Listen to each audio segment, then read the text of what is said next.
Ok, donc ce cours il est pour la refoua shlema de Ilan Mordechai Ben Alin Ilana Bezrat Hashem, qu'il est une refoua shlema complète aujourd'hui, Bezrat Hashem. Aujourd'hui, on passe au chapitre 10, qui est sur le Perek Yud Aleph du Tanya. Dans ce chapitre, donc la semaine dernière, on avait parlé du tzaddik. C'est quoi un tzaddik? Il y a deux catégories de tzaddik, on avait expliqué tout ça. Maintenant, aujourd'hui, on va parler du rachat. On va parler en vrai de nous, ok? On avait commencé à aborder un peu le sujet. La semaine prochaine, on parlera du Benoni. En fait, c'est le modèle qu'on veut atteindre, ok? C'est notre but. Dans le Tanya, les mots du Tanya, ils disent le monde intérieur du rachat, il est dominé par ses mauvaises impulsions, même quand il n'est pas en train de transgresser, que ce soit en parole, en pensée ou en action. Qu'est-ce qu'on dit là? On est en train d'expliquer qu'en fait, même si tu n'es pas en train de transgresser,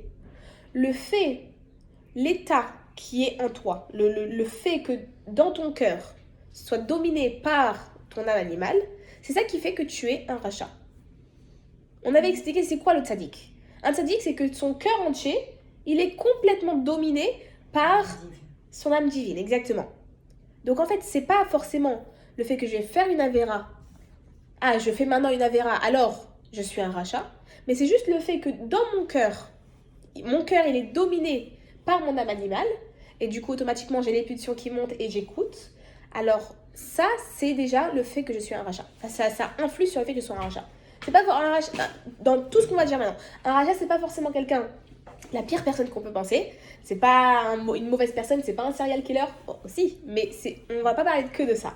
On va parler de nous tous en fait. Ok? La moyenne des gens, on est des rachats. Le Talmud, il explique qu'il y a 18 000 tzaddik. Ok? Maintenant, dans chaque génération. Maintenant, il y a... Non, pas dans chaque génération, n'importe quoi. Il dit juste qu'il y a 18 000 tzaddikim. Je sais même pas, en fait, dans quel contexte qu'il dit ça. Mais il explique qu'il y a très peu... En fait, il y a deux citations. Une citation qui va expliquer qu'il y a 18 000 tzaddikim. Et après, une autre citation, un peu après, qui dit que les justes il y en a très peu. Il y a très très peu de justes. En fait, de quoi on parle? On explique qu'en fait, ces justes-là, c'est les tzaddiks qui ont du bien pour eux. C'est les tzaddiks complets. Eux, il y en a très très peu. Ok? Et les 18 000, on parle des tzaddiks. Les tzaddiks qui ont du mal pour eux. Ah, d'accord. Ok? Comme on a vu la semaine dernière. Ouais. Les deux catégories. Ok? Donc, il y a très très très très peu de tzaddiks qui ont du bien pour eux. Et 18 000 qui ont du mal pour eux. Ok? On se rappelle de ce qu'on avait dit sur le tzaddik Véralo. Je vais vous raconter une discussion qu'il y a eu entre le Rabbi Louavitch et un homme qui n'est pas un chassid. Cette discussion, elle commence comme ça. C'est le monsieur, il vient voir le Rabbi et il lui dit j'ai un problème. J'ai étudié que un fauteur, même s'il fait plein de fautes, alors il est rempli de mitzvot comme une grenade. Un juif, même s'il fait plein de fautes, il est rempli de mitzvot comme une grenade. Je me suis posé la question, comment c'est possible qu'un fauteur, il soit rempli de mitzvot comme une grenade? C'est bizarre, j'arrive pas à comprendre ça. Le Rabbi lui répond, il lui dit, moi aussi j'ai étudié ce passage dans le Talmud, et moi j'ai une autre question. La question que moi j'ai eue, c'est, si il a tellement de mitzvot, pourquoi il est appelé un fauteur? Je peux dire, ouais, en gros, c'est la même question. En fait, non, c'est pas la même question du tout. Pourquoi? Parce que c'est une question de perspective. Qu'est-ce que tu regardes? Est-ce que tu mets l'accent sur la faute? Ou est-ce que tu mets l'accent sur le fait qu'il a du mérite? Ce qu'on va expliquer maintenant sur le rachat, ça va nous donner une perspective complètement différente de qui on est, de comment on est, de quel but on doit atteindre. Et en vrai, ça va un peu nous... D'un côté, ça va nous mettre une pression parce qu'on va se dire, attends, on est quand même un rachat. On n'est pas un tzaddik, on a encore 3 étages au-dessus de nous pour pouvoir atteindre le best du best. Mais d'un autre côté, on va se dire, ok, ça va. On peut relativiser parce que maintenant, je sais qui je suis et je sais comment faire pour réussir à m'améliorer. Je sais comment je suis, je sais comment je fonctionne. Et le fait que que je suis un peu, comment on dit? J'ai oublié le mot, je perds tous mes mots en ce moment. Que je suis un peu non pas psy, bipolaire, que j'ai deux personnes en moi, c'est normal. Le fait que je suis une Avera et qu'après je regrette, c'est normal. Parce que c'est en toi. Hachem, il t'a créé comme ça. Et si tu regrettais pas, ça aurait été problématique. Et on va le voir tout de suite. Pourquoi? Donc, en fait, on va essayer d'expliquer c'est quoi ce rachat. Qui on est. C'est qui le rachat? Le rachat, c'est celui qui, dans son cœur, son âme animale, elle domine. Ça veut dire quoi? Ça veut dire que son âme divine, elle n'a pas encore réussi à gagner la bataille. La bataille, elle continue à se faire. Ok? Elle n'a pas encore réussi à complètement éradiquer le mal qui est en lui. Même si la personne, elle ne faute presque jamais, le Tania, il va quand même l'appeler un rachat. Ok? Pourquoi? On va expliquer. Parce que son cœur, il est rempli de cette âme animale. Maintenant, il y a deux parties. Il y a deux catégories de rachats. Le rachat qui a du bien pour lui, le rachat qui a du mal pour lui. Le rachat qui a du bien pour lui, ça c'est nous. C'est quoi ce rachat qui a du bien pour lui? Ça veut dire quoi? Ça veut dire qu'en fait, il va fauter. Que ce soit ou en parole, ou en pensée, ou en action. Mais après, il va regretter. Il va dire non, ça c'était pas bon. Il va avoir une conscience de se dire en fait, c'était mal ce que j'ai fait. C'est pas ça, c'est pas la bonne chose à faire. Et du coup, il va regretter. Et peut-être, éventuellement, son regret, cette échouva, il va être tellement forte qu'il ne va pas le recommencer. Et là, on aura gagné un shlave en plus, une petite étape en plus. Mais concrètement, le rachat Vetovlo, donc nous, en fait, on est destiné, entre guillemets, à toujours recommencer à faire des erreurs. Parce que c'est comme ça, on est créé comme ça. Tu vas faire une erreur, tu vas regretter, mais le lendemain, tu risques de la refaire quand même. Tu me rassures, c'est bien. C'est vrai. Tu me rassures, c'est bien. C'est vrai. Combien de fois vous avez pris des bonnes décisions et qu'elle a tenu un jour, 2 jours? Bon, allez, à partir d'un tous les jours, je suis ma fille là. Ça tient 1 jour, 2 jours, et après, j'ai pas eu le temps, et après t'oublies. Si tu veux vraiment le faire, tu le fais tous les matins. Moi, je fais ma fille là tous les matins. Bien sûr, mais ce que je dis, c'est que en tant qu'être humain, en tant que rachat Vetovlo, le fait que comment on est composé, le fait qu'on est construit comme ça, c'est que on va tendre automatiquement à refaire une erreur. Oui. Pourquoi? Parce que notre volonté profonde, c'est quoi? Enfin, ce qui va être c'est notre là et ce qui va être écouté dans notre corps, ça va être notre âme animale. C'est ça qui va remplir notre cœur. Alors c'est normal. Alors oui, ça demande un effort incroyable pour réussir à garder ce qu'on se dit. Ok, tu sais quoi, j'ai regretté, je vais faire une vraie tchouva et je vais y aller. Ça demande un effort incroyable. Quelqu'un qui du jour au lendemain, quelqu'un qui du jour au lendemain va décider de faire Shabbat. Pas du jour au lendemain, t'inquiète pas. Quelqu'un qui du jour au lendemain va décider de faire Shabbat et qui réussit à tenir, c'est quelque chose d'incroyable. Elle a un niveau pas possible, la dame. Pourquoi? Parce qu'elle a réussi à casser cette partie de son âme animale. Donc tu dois pas l'écouter en fait? Tu dois pas écouter ton âme animale dans ce cas-là? Ça, c'est le but. Ah, ok. Maintenant, comment faire? Parce que c'est très très dur de faire ça. On avait expliqué la semaine dernière que comment faire, c'est qu'on va essayer de détourner son attention. Et dire, ok, je te donne un peu de plaisir comme tu veux, mais je te le donne de façon détournée, de façon à ce que ça reste en accord avec la Torah. Ok? On est en train de parler du rachat, de nous. Ok? On vient d'expliquer qu'il y a 2 catégories de rachat. Rachat qui a du bien pour lui, rachat qui a du mal pour lui. Nous, on est la catégorie qui a du bien pour lui. Ça veut dire quoi être un rachat qui a du bien pour lui? C'est que notre cœur, il est dominé. Le fait d'être un rachat, c'est le fait que ton cœur, il est dominé par ton âme animale. Même si tu fais pas de faute, le fait que ton cœur, il est rempli de ton âme animale, alors tu es un rachat. Ok? C'est quoi Vetovlo, qui a du bien pour lui? C'est le fait qu'on puisse regretter et se dire, tu sais quoi, c'est mal ce que j'ai fait et j'ai envie de faire tu vois. Et on est en train d'expliquer, juste quand tu es arrivé, que concrètement, tu vas regretter. Voilà, que tu le tiennes ou pas. Tu vas regretter, le lendemain, tu vas le recommencer. Mais c'est pas grave, c'est normal. Parce que ton cœur, il est rempli de cette âme animale. Ok? Et c'est ça qui... C'est le désir le plus fort, en fait. C'est ce qui est dans ton cœur. Le tzaddik, lui, c'est différent. Le tzaddik, lui, tout va bien. Son désir le plus profond, c'est de faire Torah et Mitzvot. En fait, il a juste à s'écouter, en fait. C'est facile pour lui. Nous, non, c'est pas facile du tout. Parce que notre désir le plus profond, c'est pas faire Torah et Mitzvot. Notre désir le plus profond, c'est notre âme animale. C'est de pouvoir se relaxer, c'est de pouvoir être tranquille, entre guillemets. Être libre. D'ailleurs, c'est marrant, ce concept de liberté. C'est quoi être libre? Comment vous définirez être libre? Pas avoir de barrière, pas avoir de Pas avoir de choix à décider. Ok, alors tu sais quoi? Moi, je vais vous donner une autre définition de Mais qu'est-ce que t'as c'est. raison, mais c'est ça la liberté pour quelqu'un, c'est ça, mais en vrai, Alors, tu sais quoi, alors, tu serais voilà. pas libre, tu serais vraiment un... C'est quoi les besoins du monde minéral?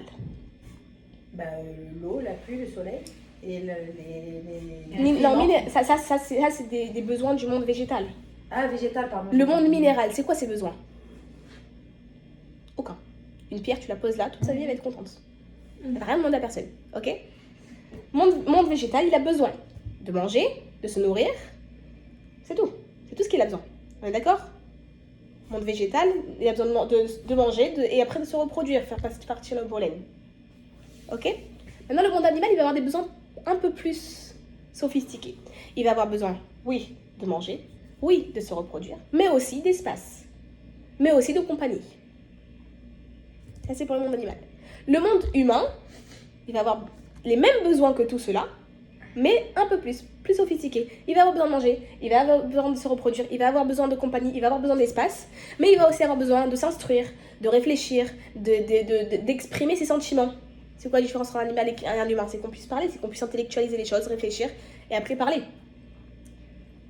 Le fait d'avoir des besoins différents, ça influe aussi sur cette liberté. C'est quoi une liberté? Être libre, c'est avoir ses besoins qui sont écoutés. Une plante, si tu lui donnes un immense jardin, tu la plantes la fleur au plein milieu, elle va pas être plus contente que si tu la mets dans un petit pot. Elle n'a pas besoin d'espace. Donc cette liberté, entre guillemets, elle en a rien à faire. C'est pas une liberté pour elle. Elle s'en fout. Un animal, tu le mets dans un petit pot, là oui, il va se sentir à l'étroit, il va se sentir complètement aliéné, emprisonné. Pourquoi? Parce que son besoin d'espace n'est pas respecté. On est d'accord sur ça? Donc concrètement, c'est quoi la liberté? La liberté, c'est tes besoins qui sont respectés. Un homme, tu l'interdis de parler, il va se sentir complètement emprisonné. Il va pas se sentir libre parce qu'il a besoin il a ce besoin. Et nous, en tant que juifs, on a un besoin supplémentaire. Pourquoi? Parce qu'on a des capacités différentes. Une plante, c'est quoi la différence entre une plante et un animal? C'est qu'une plante, elle n'a pas de pied, elle ne peut pas bouger. Le fait qu'elle n'a pas cette capacité de bouger, alors elle n'a pas ce besoin d'espace. Un animal qui a des jambes, qui a cette capacité de bouger, de courir, alors il a ce besoin d'espace pour pouvoir utiliser ses capacités. On est d'accord sur ça? Donc automatiquement, le besoin change en fonction de la capacité, en fonction de ce que j'ai comme abilities. Ok?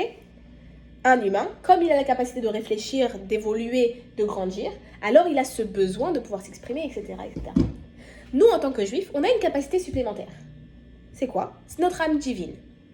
Et cette âme divine, pour pouvoir qu'elle aussi, elle ait ce besoin, son besoin à elle qui soit réalisé et qu'elle se sente libre, alors il faut l'écouter.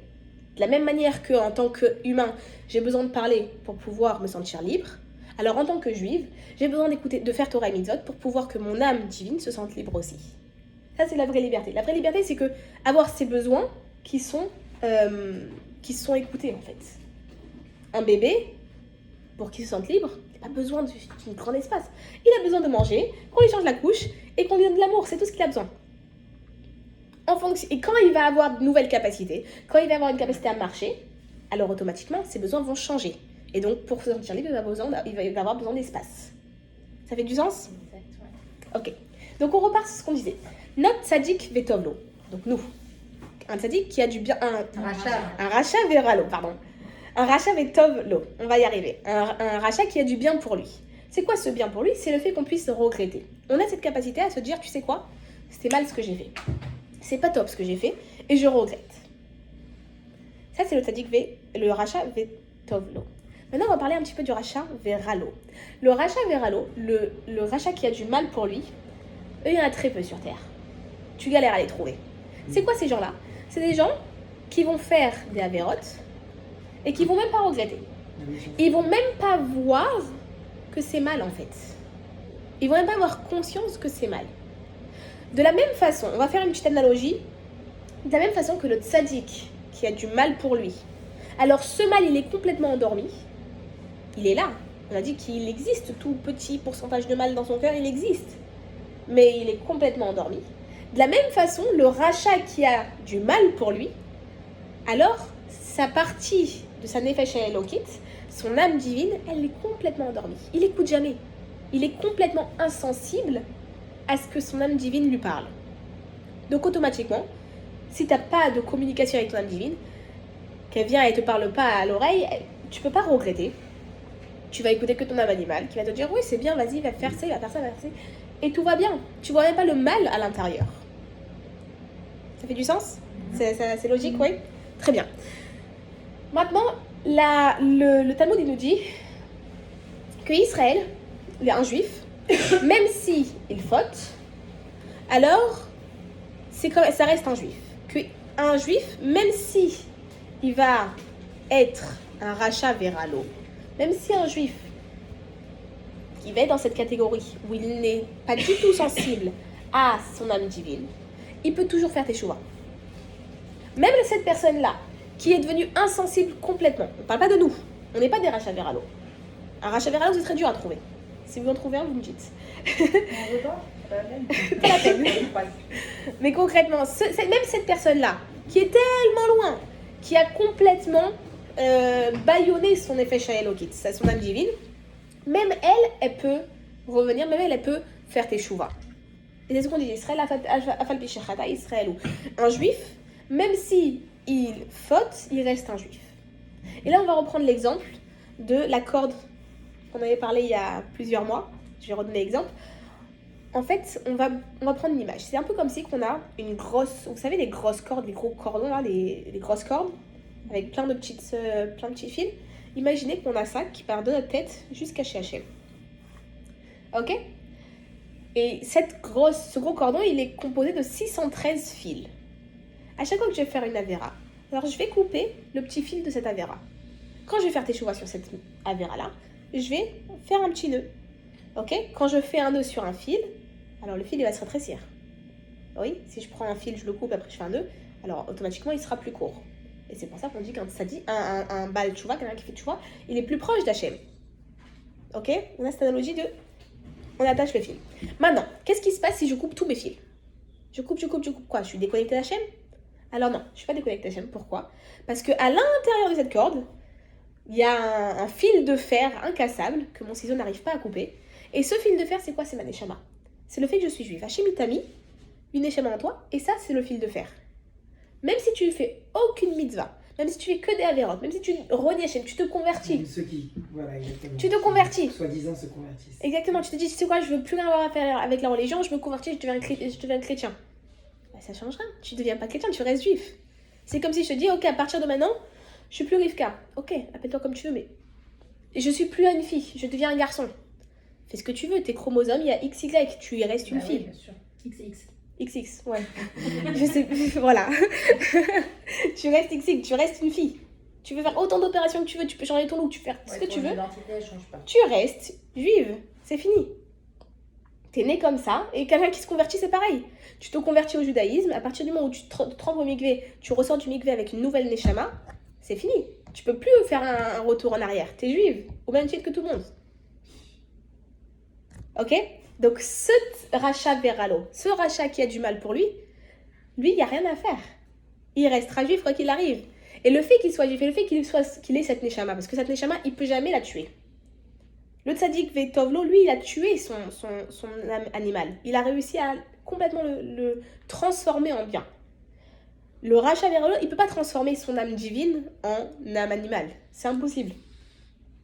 C'est une partie d'Hachem réellement, ça ne veut pas bouger, ça ne veut pas changer, ça ne veut pas se rétrécir. La seule chose qu'il peut faire, c'est que lui-même, il se désensibilise à l'écouter. C'est juste pas le même langage en fait, et il n'a pas de traducteur.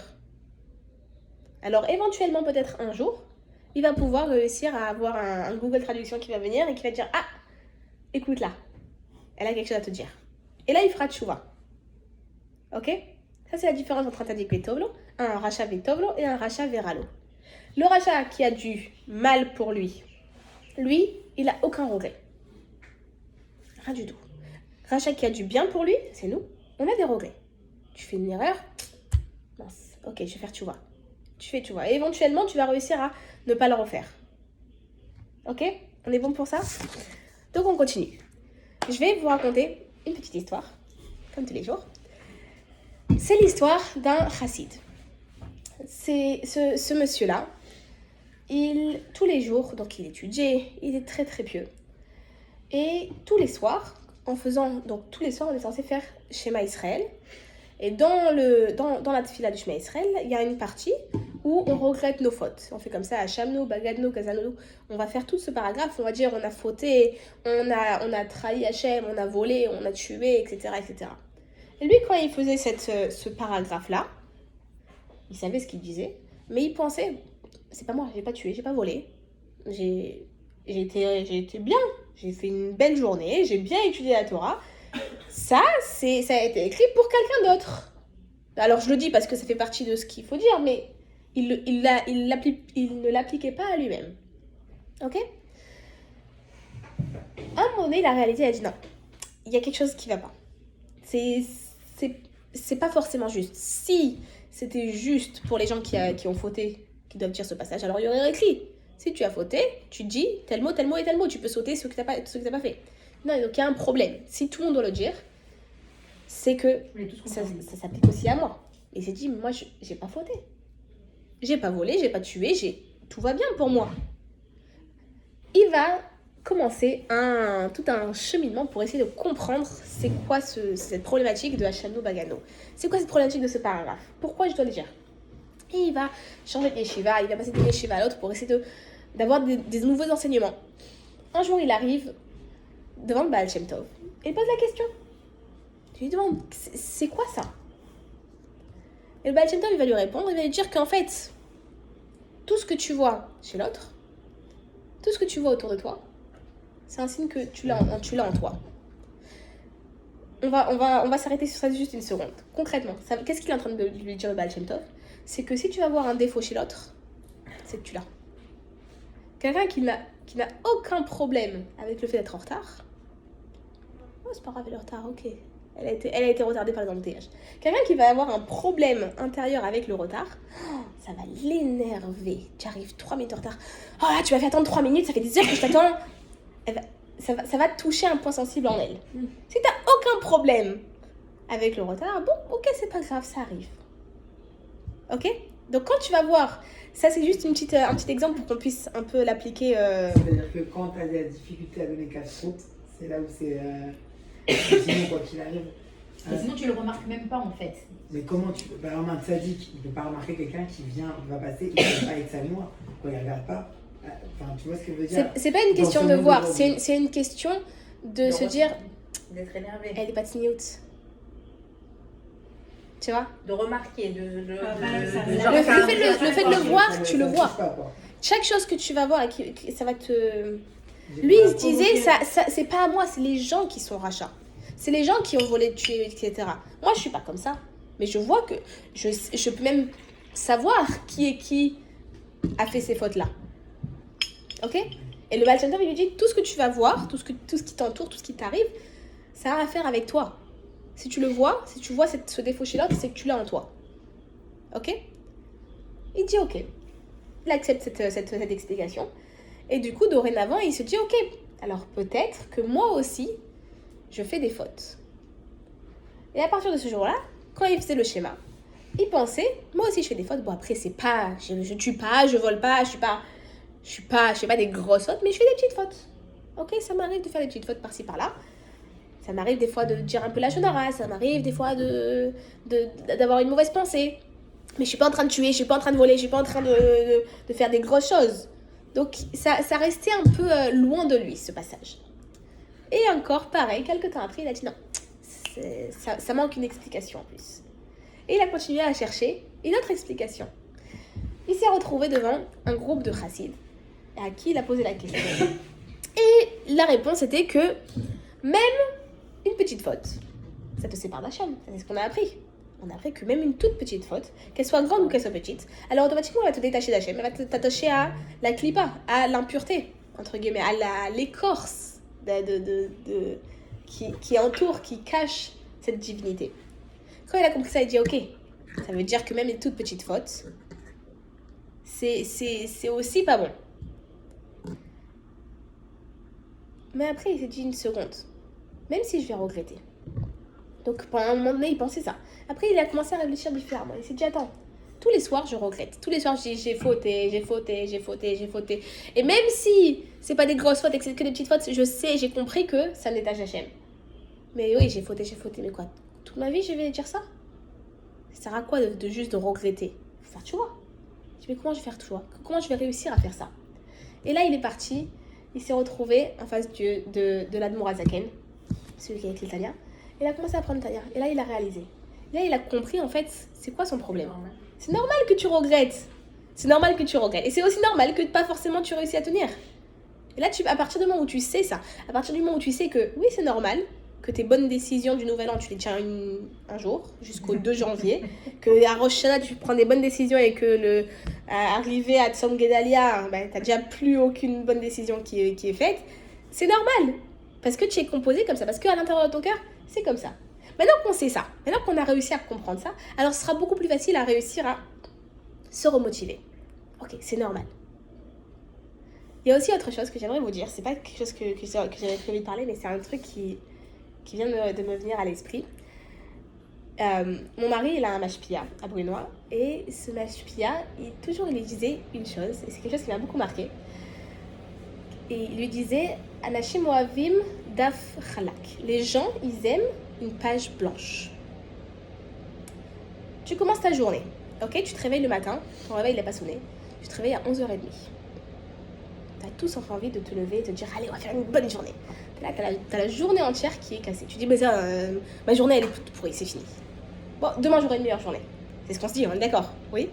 Pourquoi? Parce qu'on aime une page blanche. Tu vois le plus grand des riches, très généreux.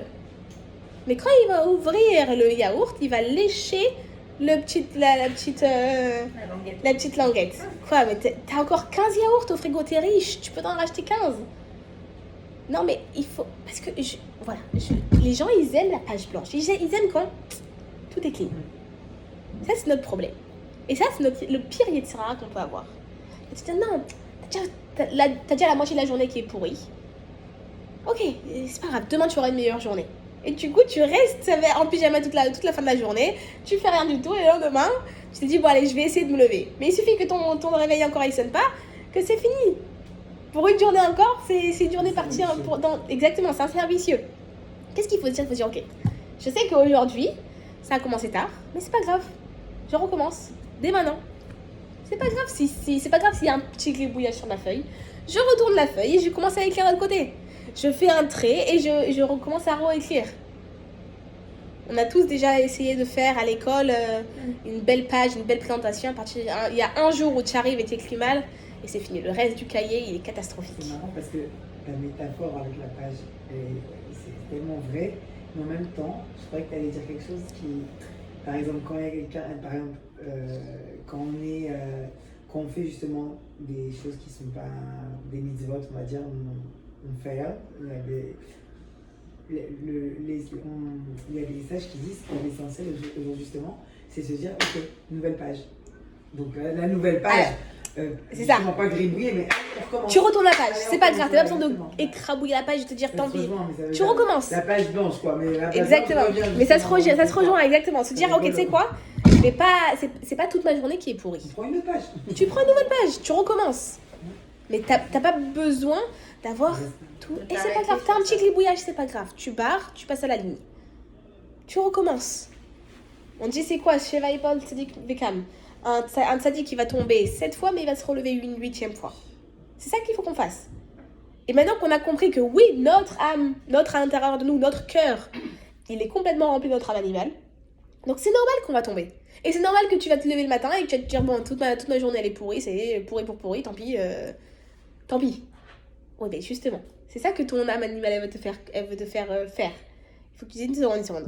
Ok, jusqu'à 11h30, ma journée a été pourrie. Et ben là, c'est pas grave, je recommence une nouvelle journée. À partir de 11h35, je recommence une nouvelle journée. Et là, tu te recommences et tu verras que ta journée, après, à la fin de ta journée, une fois que tu auras réussi à te motiver, tu vas même pas te rappeler que tu t'es levé à 11h30. Ça va passer, ok, c'est pas grave, je me suis levée tard, mais j'ai rentabilisé le reste de ma journée. Sinon, toute ta journée, ça va être la continuité de ce qui a été commencé. Il faut qu'on réussisse à se dire, tu sais quoi, c'est pas grave si c'est pas parfait. C'est pas grave si ma journée elle n'a pas été parfaite. C'est pas grave si mon année elle n'a pas été parfaite. Jusqu'à maintenant j'ai pas fait ça. Et bien à partir de maintenant, je recommence. C'est pas grave. Ok, j'ai eu des gribouillages avant, mais c'est pas grave. On tourne la page et on recommence. Ça c'est le plus dur à faire. Mais maintenant qu'on a compris que c'est comme ça, on est comme ça, alors on va faire avec. Quand tu te dis non mais il faut faire tchouva, alors tu restes avec cette idée que il faut que ce soit tout blanc. Mais on n'est pas tout blanc. On est un enfant avec plein de feuilles de couleurs et ça fait des gribouillages partout. C'est pas grave. C'est pas grave. Les enfants ils font des gribouillages, mais c'est pas grave, ils apprennent. Et pourquoi on va dire c'est pas grave? C'est très beau de les gribouillages. Pourquoi? Parce que c'est ses capacités. Nos capacités elles sont comme ça. Nos capacités elles sont de pas faire une page toute blanche, magnifique, belle. On fait des gribouillages, ok, c'est pas grave. Nos gribouillages, ils vont être beaux. On va faire en sorte de les embellir. On va faire en sorte de tourner la page et faire des nouveaux gribouillages un peu plus beaux. Ok? Donc ça, c'est ce que je voulais parler sur nous, en fait. Le Racha Vetovlo. Que concrètement, c'est quoi la différence entre un Racha Vetovlo et un Racha Veralo? C'est que le Racha Veralo, il a aucun regret. Son âme divine, elle est complètement endormie. Il l'écoute même pas. Le Racha Vetovlo, c'est nous.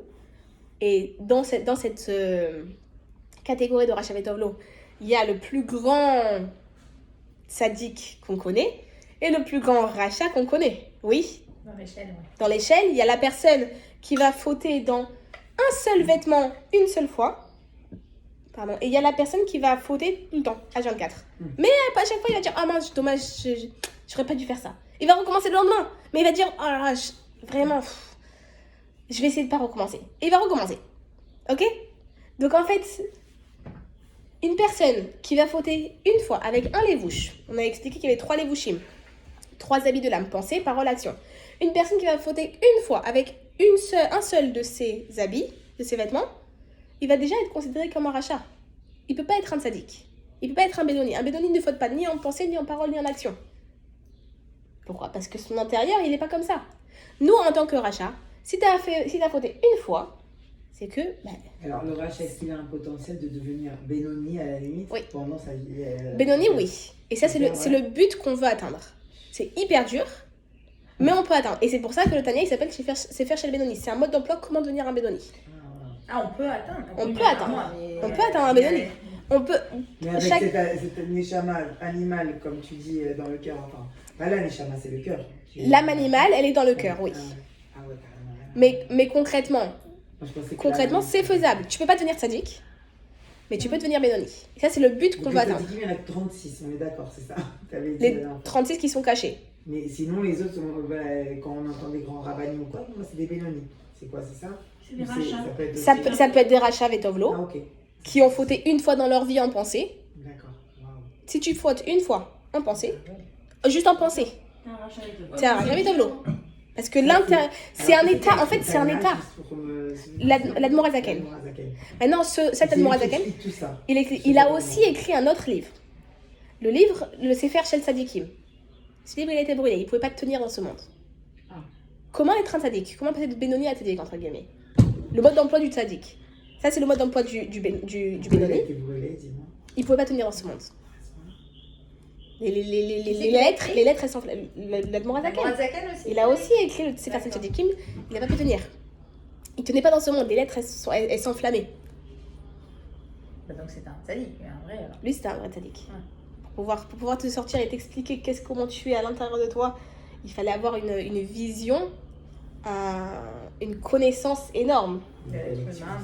Une connexion aussi avec Hachem incroyable. On ne sait pas vraiment, alors est-ce que le tzaddik il est toujours tzaddik ou il a été bénoni et il devient tzaddik? On ne sait pas vraiment tout ça. Bah alors, sur le bénoni, on va le voir la semaine prochaine. Mais concrètement. Parce qu'il a écrit comment un bénoni peut devenir tzaddik. Il a écrit le Sefer Shel Tzadikim. Il a été écrit le Sefer Shel Tzadikim. On l'a pas, mais il a été écrit. Il a existé à un moment donné. Mais concrètement, ça veut dire, nous en tant que Racha Vetovlo, c'est pas ni notre place, ni notre rôle, ni notre but de chercher, ok, lui il est bédoni ou il est tzaddik, ou il est... Parce qu'on n'y comprend rien en fait. Parce que c'est pas dans les actions. Entre un bédoni, un tzaddik Vetovlo et un tzaddik Veralo, il n'y a aucune différence visuelle. Alors, attends, je viens d'avoir un flash. Comment tu expliques là Emunat Tzadikim. comment dans ce monde d'aujourd'hui, quand on dit Emunat Tzadikim, c'est important. Bien sûr. Et quand tu prends même un rabbin, enfin des fois oui, et même un rabbin d'une Keïla, c'est Emunat Tzadikim, enfin, après c'est vrai, t'as le... Mais c'est ce qu'on avait expliqué au tout premier cours. mince, Tout premier cours, non, c'est très bien. Ça nous fait des petits rappels. Tout premier cours, on a expliqué que nous, ce qu'on utilise comme mot aujourd'hui, c'est des mots empruntés. C'est, ok, tu utilises ce mot-là, mais c'est pas la réelle définition. D'accord. C'est comme si je te dis, c'est un... ton enfant sadique. Voilà, c'est pas un réel sadique, mais c'est un mot emprunté. Alors oui, des fois ça va être un peu plus accurate, mais concrètement, on n'a pas de notion. Nous, à notre échelle, on peut pas savoir qui est On sadique, peut pas qui est savoir. bénoni. On peut pas. Parce que visuellement, en pensée, parole, action, ils se comportent exactement de la même façon. Ils ne font aucune faute en pensée, en parole et en action. Tout ce qui se passe, c'est à l'intérieur. Et on Et qu'on ne peut pas savoir le rabbin barbu. Tu peux pas savoir exactement. Il peut avoir une barbe jusque là ou il peut avoir un chapeau jusqu'en haut. Parce qu'elle disait Et bon, qu'il y si avait on même prend des la- saints qui étaient Si on prend la sadiques. bracha, quoi qu'il arrive avec la kavana et Emunat Tzadikim, La Hachem, il nous vérité, exauce. tu sais quoi? Même une bracha de ton fils, Ouais, Ouais. tu n'as pas la conscience de le koar qu'il y a dans la parole. Hachem, il a donné à chacun de nous en tant qu'enfant d'Abraham, c'est Abraham qui a été le premier à transmettre le koar à bracha. Et il a transmis à Yitzhak, qui l'a transmis à Yaakov. Et c'est pour ça que Yaakov et Esav, pourquoi il est tellement énervé contre Yaakov? Il n'a pas reçu ce koach habracha. Et Yaakov, et Yitzhak, il a dit, j'ai déjà donné à ton frère. Quoi, tu peux pas lui donner lui aussi de la richesse? Il lui a donné de la richesse, il lui a donné plein de choses matérielles. Mais il ne peut pas lui donner ce koach habracha, cette force de bénir. Et nous, on l'a une fois par an. Ah ouais. Oui, le jour de ton anniversaire, tu as ce koach habracha. Et c'est pour ça qu'on dit le jour de ton anniversaire en hébreu, il faut bénir plein de gens.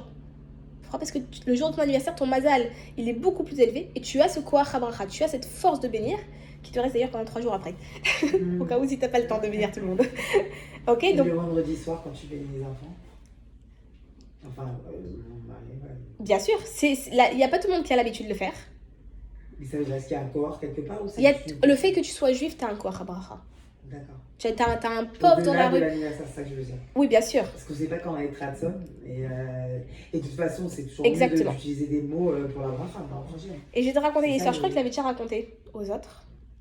J'ai appris ça de ma grand-mère. Le poisson pourri, le poisson déchiré. Hmm. Elle est très bien, là, je vous la raconte.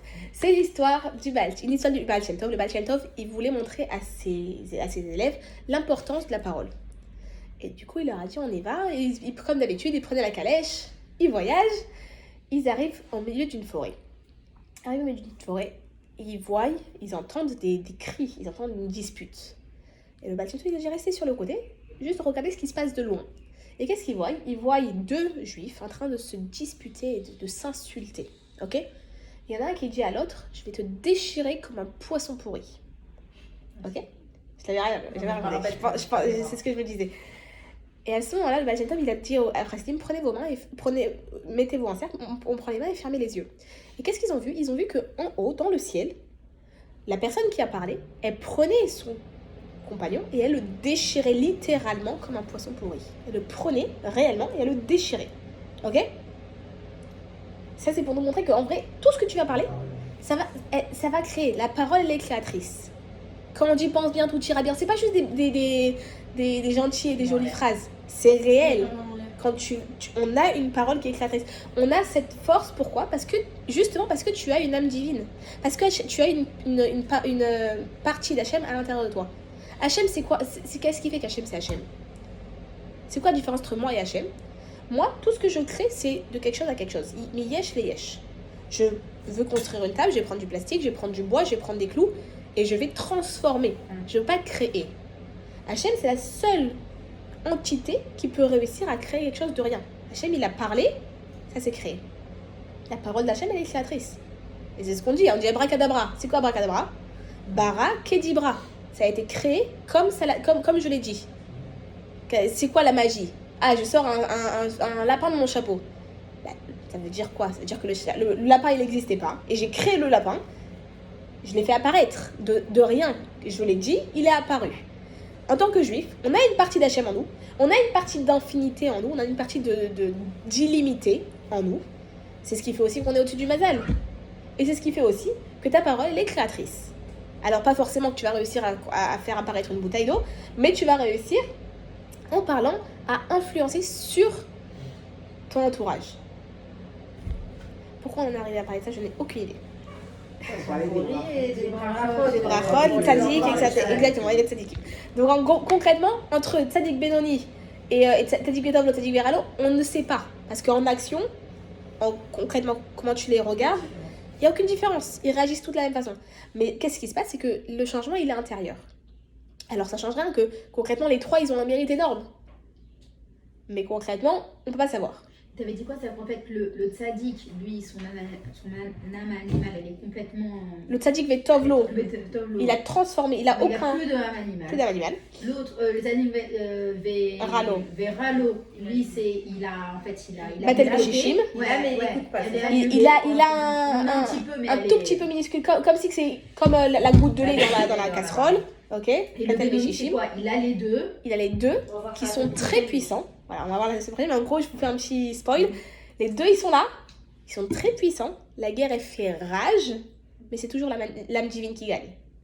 Toujours. En pensée par relation, ça veut dire il va avoir si par exemple il va avoir une pulsion qui va monter de son cœur, parce que son âme animale, elle est bien présente. Elle va monter, il va la stopper. Ouais, il a même pas le temps. Elle a même pas le temps de monter au cerveau. Il a même pas le temps d'y penser qu'il a stoppé. Il a Ça, c'est réussi. Benoni. Ça, c'est le Benoni. D'accord. Il est en lutte constamment. En lutte constante. Le En seul lutte, moment. mais vainqueur. Vainqueur, toujours, La folie. toujours vainqueur. Et dernier petit spoil, le seul moment où il n'est pas en lutte, c'est pendant la tfila. Pendant ce moment-là, il est comme un tzaddik, il est au repos. Est-ce qu'il explique comment justement arriver au Benoni? C'est ça dans son livre? Il explique comment arriver à être vainqueur. Nous, oui, exactement. Dans le Tanya, il va t'expliquer en fait qui tu es en tant que Rachavet Tovlo et comment faire pour réussir à devenir Benoni. Ah, il te dit comment là? Ça veut dire c'est vraiment le cheminement de comment réussir à arriver là-bas. On va arriver à ces cours là de comment? On espère. Je suis encore en train d'essayer de figure out comment. Moi aussi. Mais- Les comics, c'est Le Tanya. c'est Tanya. comme ça, je Ouais, sais. Tanya. Mais la vérité, ça veut dire à chaque fois que je le réétudie, à chaque fois j'aurai à apprendre des nouvelles choses. Ça veut dire Et le rabbi, il s'en servait aussi dans son niveau de quotidien. c'était Bien quelque sûr. chose de- Alors, le rabbi, il a instauré 3 études quotidiennes. Chumash, Teilim et Tanya. Chaque jour, tu dois étudier une portion du Chumash, une portion de Teilim, une portion de Tanya. Même De les sorte que... Oui. femmes, c'est vrai. De sorte que, en une semaine, tu vas faire toute la paracha de la semaine. Donc, en fait, c'est divisé en 7 montées. La paracha, oui. Donc, en fait, chaque jour, tu lis une montée. Le Rishon, tu lis Yom Rishon, le dimanche. Le Sheni, la deuxième montée, tu lis le lundi, mardi, mercredi, etc. Et à la fin, à Shabbat, tu auras fini de faire toute la paracha de la semaine. Pour les Teilim, c'est coupé en un mois. Donc, c'est divisé en 30 Yom, le Teilim. Exact. Et chaque Yom, tu le lis. Donc, le Rosh Chodesh, tu le lis Yom Aleph, du Teilim 1 au Teilim 10. Le Yom Bet, c'est du 10 au 18, je crois, ou 19. Etc., etc. D'accord. Et en fait, en un mois, tu réussis à faire tout le Sefer Teilim. C'est beau. Je sais pas. Et après, la dernière étude qu'il faut faire, c'est le Tanya. Et le Tanya, ça s'est divisé en un an. Il n'y a pas la Gemara. Alors, ça après, il y a Pas pour les d'autres femmes, choses. Voilà. mais- Pour les femmes, nous, en tout cas, c'est l'étude qu'il a demandé de faire à tout le monde. Et il explique que le Chitat, c'est ça qui va faire en sorte de protéger le peuple juif.